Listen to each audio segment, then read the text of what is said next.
As a power-up player, one of the most important aspects to consider are what power cards do you hold and how you want to play them.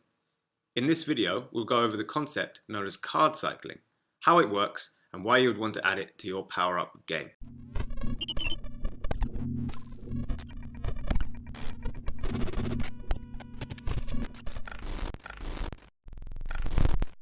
Cycling through cards is a tactic used in many card games, from Magic the Gathering to Hearthstone, and the premise is simple.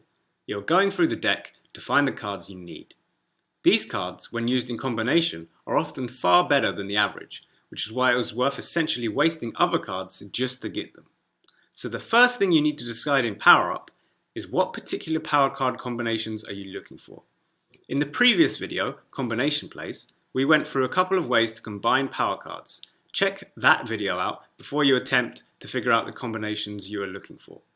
In the current meta, the main thing we are looking for is pick and grab, or P&G for short.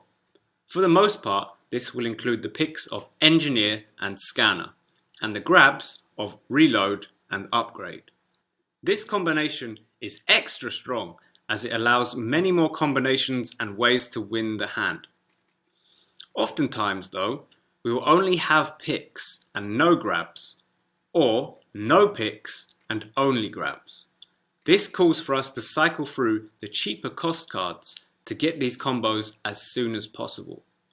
Let's now go through a couple of examples of starting hands and how to get through to a decent combo.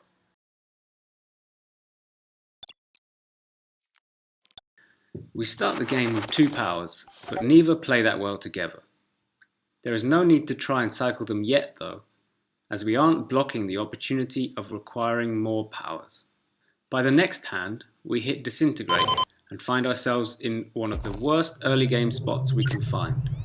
As it looks like we will not be able to get pre-flop for free, we decide to play the only power we can, EMP, and fold. This gives us a chance of a more useful power, such as Engineer, Scanner, or Reload. Unfortunately for us, yet again we get EMP. This time we elect not to cycle, which is bad, because we don't allow ourselves an opportunity to improve the synergy of powers. The next hand we remember this and cycle it. We are now given the Intel power. We are still in a terrible spot, as with 8-2 off on the button, no matter what we see with Intel, we will still want to fold. But we need to play it to free up some space.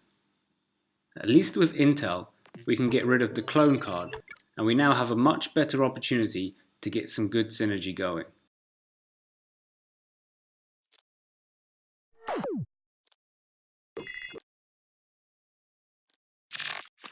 The next power we get is Scanner, and we finally get our first proper pick card.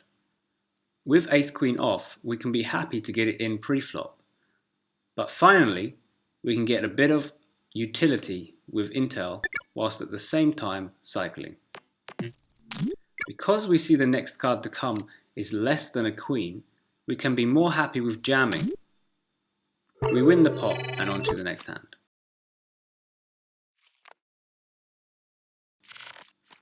Unfortunately, again, we get Intel. But this time we decide not to cycle.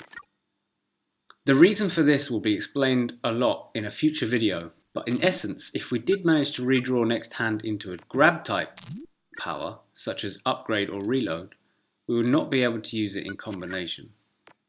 There are a few other factors, but we'll leave it for another video. We raise Ace-Jack suited as it is a very strong hand and end up using the powers for their value rather than to cycle.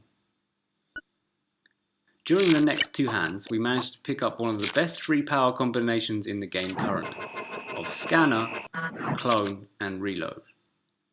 We now just need to up our power points and are in a great shape to win the entire game. Of course, pick and grabs are not the only powerful combos. I personally think that picks and EMP are almost on par with pick and grabs, but each player may well have a certain preference. If you have any killer combos, tell us in the comments or join our rapidly growing Discord community to talk about all things Power Up. This has been jlhmac for OP Poker. Ciao for now.